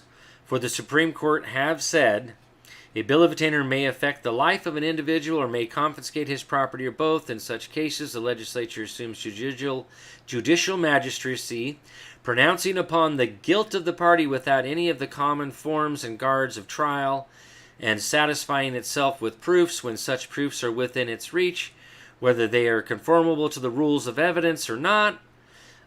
In short, in all such cases, the legislature exercises the highest power of sovereignty, and what may be properly deemed as irresponsible despotic discretion, being governed solely by what it deems political necessity or expediency, and too often under the influence of unreasonable fears or unfounded suspicions.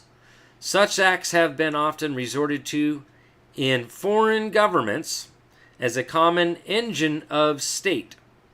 And even in England, they have been pushed to the most extravagant extent in bad times, reaching as well to the absent and to the dead as to the living. Sir Edward Coke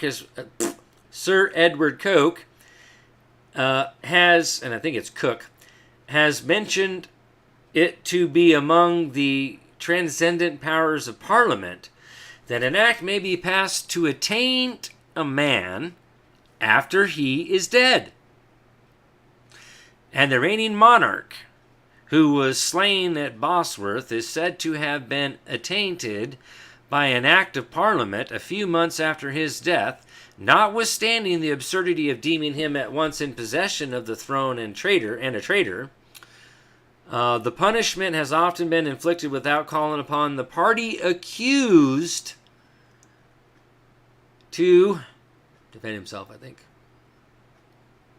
To answer, or without even the formality of proof, and sometimes because the law in this ordinary course of proceedings would acquit the offender, the injustice and iniquity of such acts in general constitute irresistible argument against the existence of the power. In a free government, it would be intolerable. And in the hands of reigning faction, it might be, and probably would be, abused to the ruin and death of the most virtuous citizens. Bills of this sort have been most usually passed in England in times of rebellion or of gross subserviency of the crown or of violent political excitements, periods in which all nations are most liable, as well as the free as the enslaved, to forget their duties and to trample upon the rights and liberties of others. Now, here's the thing, like, I don't know, the Patriot Act after, 9/11, where essentially it turned the Patriots in to the enemy. Is that not bills of attainder? Or bill of pain and penalty? One of the two.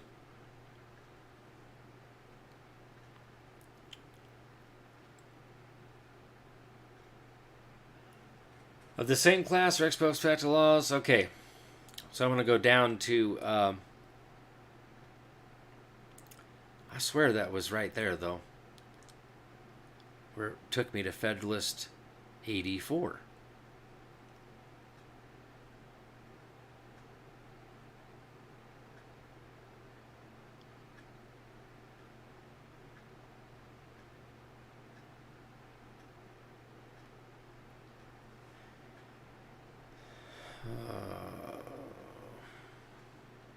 I know the next part was 1367.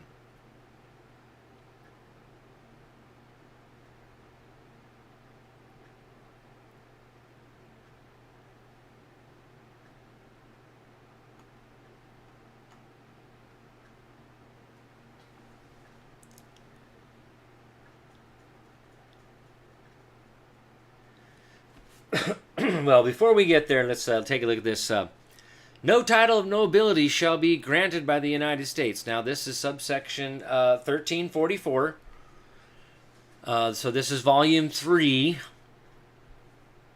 I think this is still that chapter 32, subsection 1344, where he starts talking about, chapter 32, page 215. This is great. This is where I've pulled from before. The next clause is, no title of nobility shall be granted by the United States, and no person holding any office of profit or trust under them shall, without the consent of Congress, accept any present, emolument, office, or title of any kind whatever, from any king, prince, or foreign state. This clause seems scarcely to require even a passing notice, as a perfect equality is the basis of all our institutions, right? Remember, earlier it was in the eyes of the law, we're all equal. No man is higher than another. Institutions, state and national. The prohibition against the creation of any titles of nobility seems proper, if not indispensable, to keep perpetually alive a just sense of this important truth. And that important truth was that we're all equal. Right? That's what we're talking about.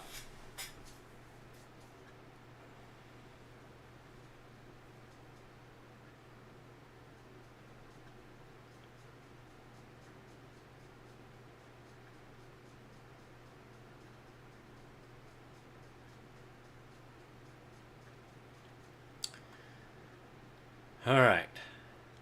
Distinctions between citizens in regard to rank would soon lay the foundations of what?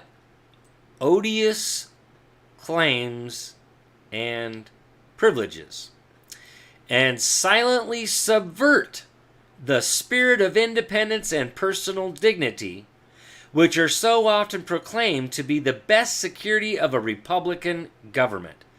Oh, there it is. Federalist 84. This is how I got to Federalist 84. I wanted to find that. Because now we're going to go over to Federalist 84 because, man, we're running out of time.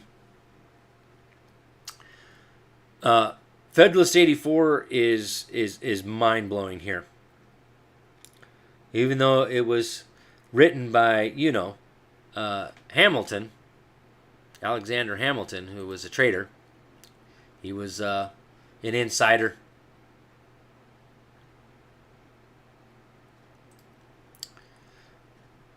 All right, so this is Federalist 84 here. Certain general miscellaneous objections to the Constitution considered and answered from McLean's edition, New York, done by Hamilton. In the course of the foregoing review of the Constitution, I've taken notice of and endeavored to answer most of the objections which have appeared against it. So, people that don't know this, these three men, James Madison, Alexander Hamilton, and John Jay didn't write too much. Were well known by a lot of the people, and good statesmen, right? Supposedly. And this was during the time of the proposal of the Constitution. So what these men did is they published in the newspaper these papers of their, answering the questions and objections to even having a constitution, because we already had the Articles of Confederation, and there was quite a bit of deliberation and arguments about even the Constitution and altering our form of government and trying to turn us back into a monarchy. At this particular point in time right here, I can tell you tensions were high, and this is towards the end of the Revolutionary War and trying to settle the claims.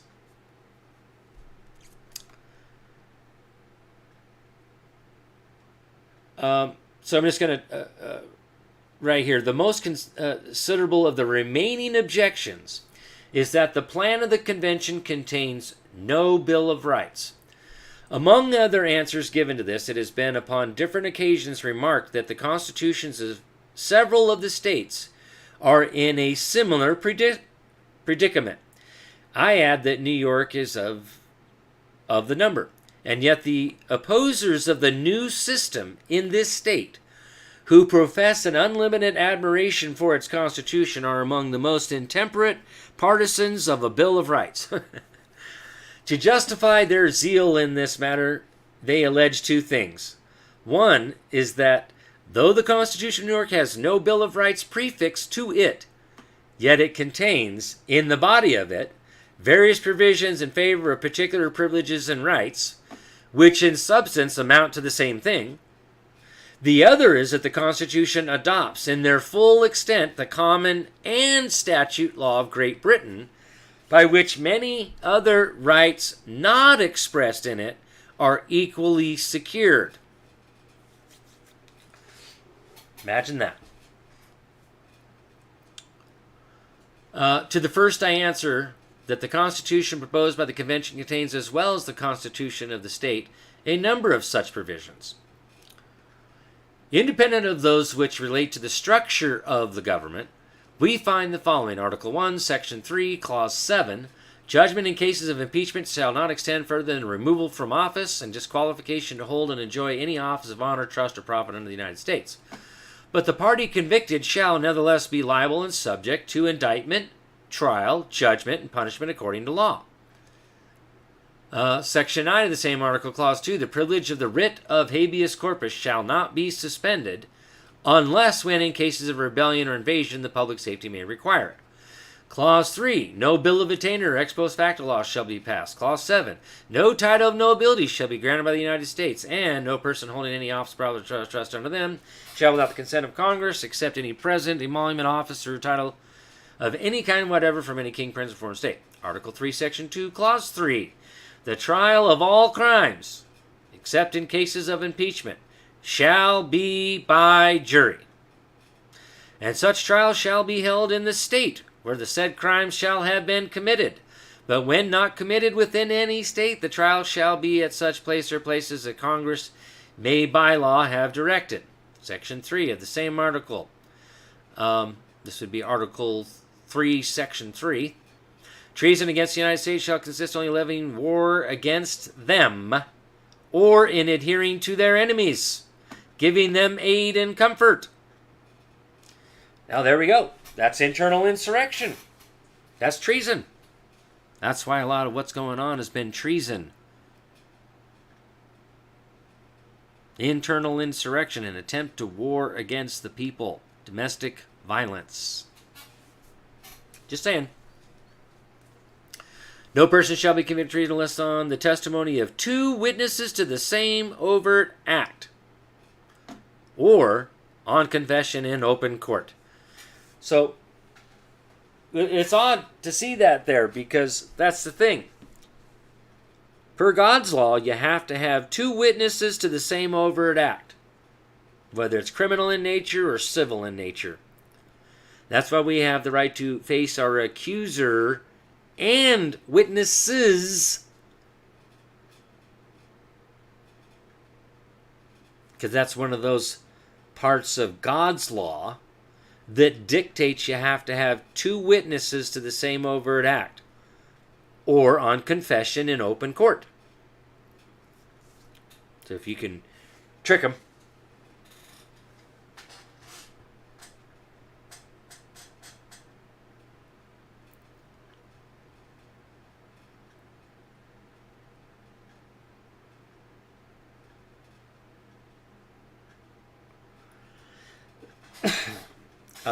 The Congress shall have power to declare the punishment of treason, but no attainder of treason shall work corruption of blood or forfeiture except during the life of the person attainted.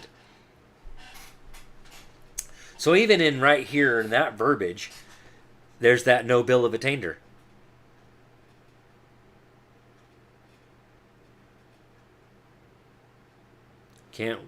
Shall work corruption of blood. It may well be a question whether these are not, upon the whole, of equal importance with any which are to be found in the Constitution of this state, the establishment of the writ of habeas corpus, the prohibition of ex post facto laws, and the titles of...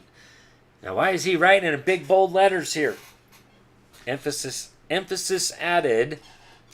Titles of nobility to which we have no corresponding provision in our Constitution.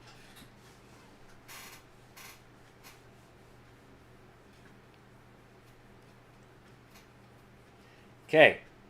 Are perhaps greater securities to liberty and republicanism than any it contains. That's funny because Alexander Hamilton was a member of the bar, right?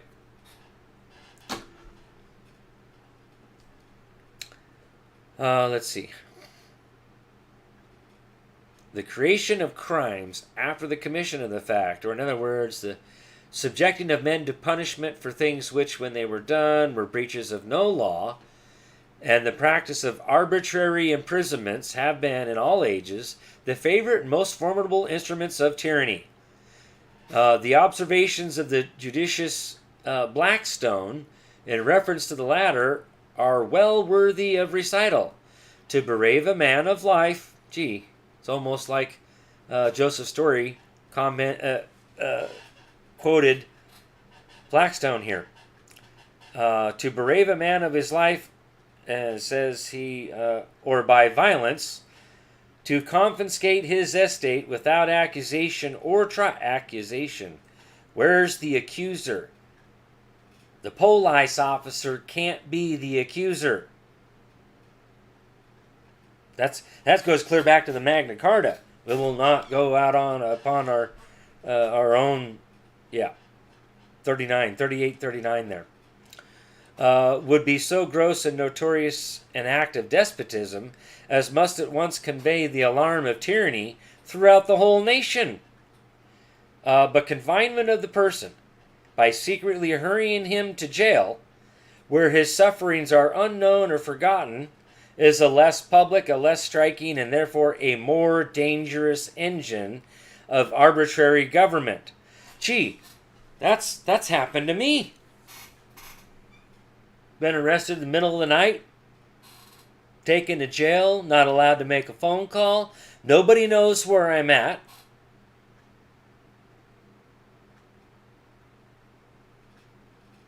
I was confined in a small, tiny little cell. No bedding, no pillow, no blankets, no nothing. Stripped of my, basically all my clothes, socks, and shoes except for my shirt and my pants. In a cold-ass room, concrete room. No toilet paper, no drinking water, no nothing.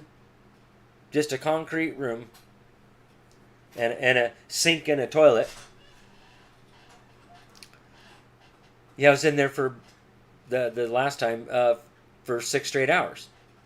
That's not cruel and unusual punishment, considering you had no right to punish me to begin with. I know of some other people that have subjected to the same thing. And let me tell you, that's not the first time I've been through that bullshit. But let's see what it says. And as a remedy for this fatal evil, he is everywhere peculiarly emphatically in his income on the Habeas Corpus Act, which in one place he calls the bulwark of the British Constitution. Well, how are you supposed to do a writ of habeas corpus when you're locked up in a room? I couldn't even make a phone call. Let alone try to write one.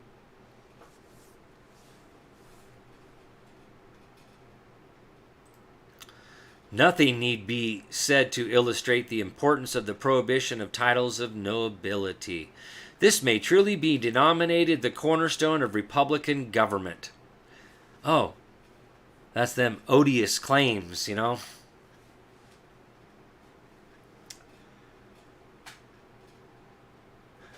All right.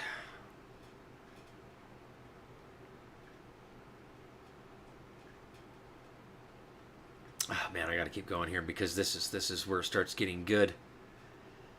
For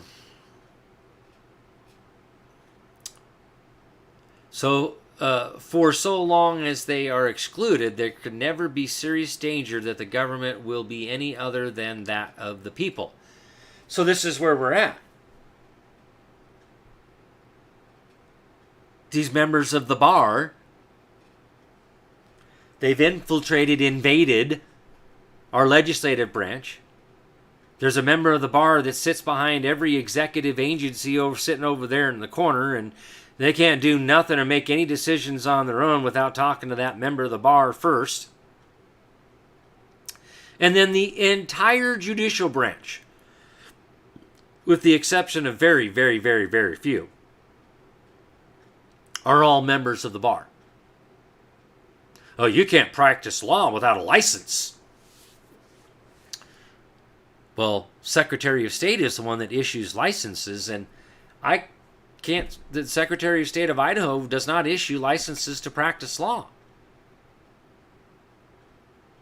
And I've called the Idaho State Bar Association. An association is a club, just like the National Rifle Association. Does the National Rifle Association have the power to issue licenses of any kind? Like, I don't know, a concealed carry permit license or any other kind of license? No. So how in the heck does this association over here seem to think that they have the power to issue licenses? When a license is seeking permission to do a thing that would otherwise be illegal. Well, if it's already lawful, because ignorance of the law is no excuse, and we all have the right to prosecute our own claims, and we all have the right to the choice of our assistance of counsel, which has nothing to do with government. Government has no say-so in who we choose our assistance of counsel is, which is from the common law, where that durable power of attorney, in fact, comes from. In fact, they are the attorney for that man. Now remember, attorney and lawyer have nothing to do with the bar. That is the major misconception. Wisconsin Constitution, Article 1, Section 20, which is Bill of Rights there, 21, specifically states that rights of suitors, we all have the right to prosecute our own claims, or we could select anybody of our choice. That's a right. Right's enumerated over there. So if it's enumerated once, anywhere, it's good everywhere. And in fact, it doesn't even have to be enumerated. Like Carl Miller says, you can think of that right, you got that right. You can articulate that right, you have that right.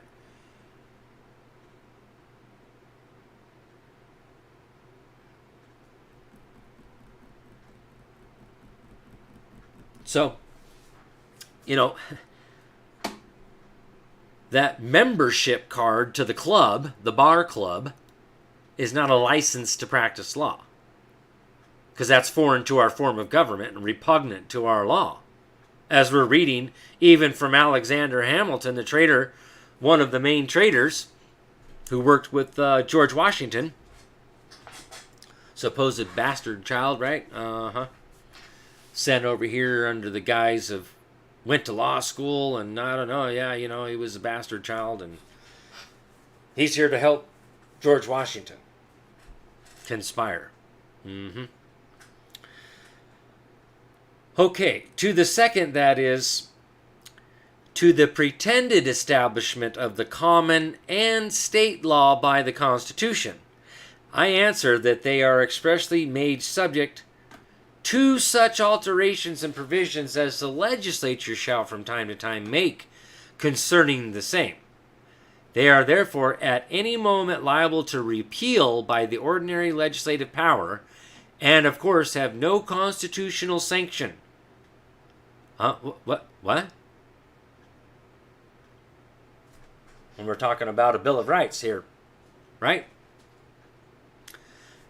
Because like American Jurisprudence, Volume 16, Constitutional Law, Section 100 says that bills of rights and those merely declaratory of the common law. So, a lot of the bills of rights are just merely declaratory of the common law. It's already our rights. It's already the law. Lex non scripta, the unwritten law. Okay? Now, look at what he's saying. They are therefore at any moment liable to repeal by the ordinary legislative power.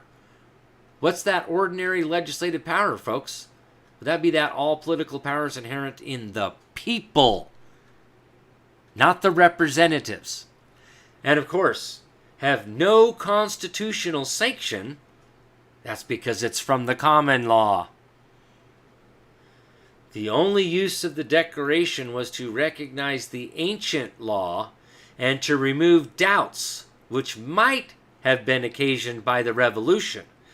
This consequently can be considered as no part of a Declaration of Rights, which under our constitutions must be intended as limitations of the power of the government itself. Oh, so if it is a Declaration of Rights, then it is intended as the limitations of the power of government itself. Yeah. There's more to read here. And I want to keep reading, but, even right here. Such was the petition of right, assented to by Charles I in the beginning of his reign. Such also was the Declaration of Right, presented by the Lords and Commons to the Prince of Orange in 1688, which would be that English Bill of Rights of 1689. And afterwards thrown into the form of an act of Parliament called the Bill of Rights. It is evident, therefore, that according to the primitive signification, they have no application to constitutions professedly founded upon the power of the people and executed by their immediate representatives and servants.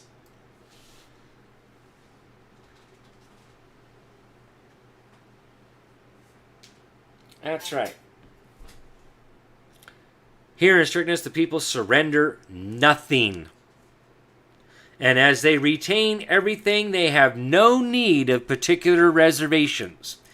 We, the people of the United States, to secure the blessings of liberty to ourselves and our posterity, do ordain and establish this Constitution for the United States of America. End quote. Here is a better recognition of popular rights than volumes of those aphorisms which make the principal figure in several of our state bills of rights, and which would sound much better in a treatise of ethics than in a constitution of government.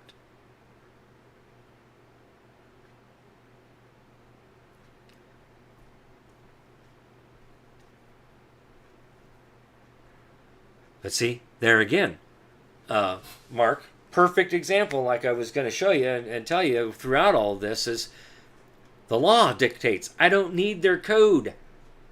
Revised Code of Washington, 42.56.030. Yeah, I'm aware of that one, by the way. But I don't need it. It's already the law. And again, forget that RCW exists. All of it, not just 42.56.030. What are you going to cite as the law? All code is gone. All RCW is gone. What are you going to cite as law? And that's the key to all this, folks. We have to return to fundamental principles of law. L-A-W. Not code. C-O-D-E. They're not even spelt the same. They don't sound the same. And they most certainly are not the same.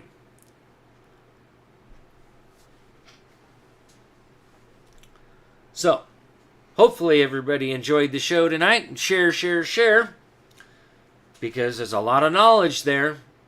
A lot of clarity brought forth about bills of attainder and how we're all being human trafficked. Because remember, Part B of human trafficking is debt slaves peonage.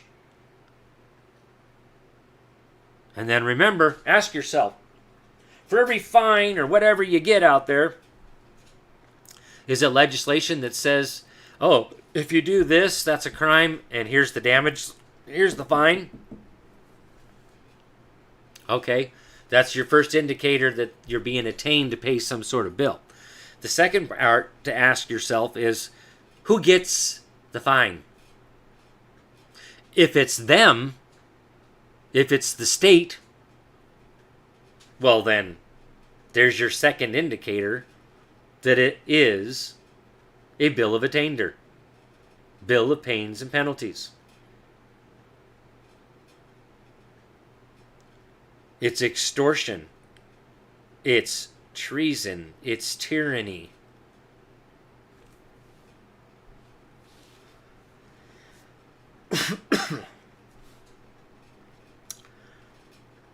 Alright folks, if you want to help support me over here, do what I'm doing right now for free over here, or you want to join Patreon, go to my website there. You can get all that info right there. Let's see if it'll take me to the regular. Sweet. So all the links are right up here. There's some other links over here and under the links tab. But that should get you to Telegram. Here's Rumble, here's Facebook, and there's Telegram. All three links here. Okay. That one there, I don't know. I still have that going up on Telegram, but still waiting for people to, do something. But from here's the Telegram. If I believe it's this P right here gets you to Patreon, but it's also down here too. Patreon for the Wednesday night workshop. And anything you want to send through the snail mail, you can send that right here. Here's the address right there. 6477 West Fairview Avenue, Suite C, Boise, Idaho 83704. Any of that money orders, cashier's checks, anything like that, gold, silver, cash wrapped in aluminum foil, anything like that, cards, notes, whatever. No stalkers, please. Got a couple of those, one that just will not stop. Ugh. You know who you are. Probably watching right now. Other than that, oh, come on. There we go.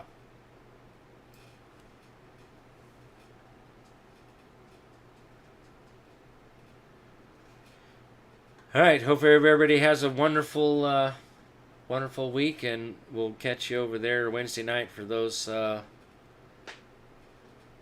my Patreon for Wednesday night workshop, and Thursday night. I actually didn't make it this last Thursday. I actually passed out on the couch. Anywho, what am I trying to do here? I'm trying to kill my screen share. There we go. And of course, prayer warriors out there, keep praying for our U.S. Marshals and military personnel around the world doing what they're doing. In the ground, underground, whatever, wherever they're at. Going after the evil ones. It's happening, whether people realize it or not, or are aware of it or not, is irrelevant. You know, people have been arrested, people have been executed. That's fact.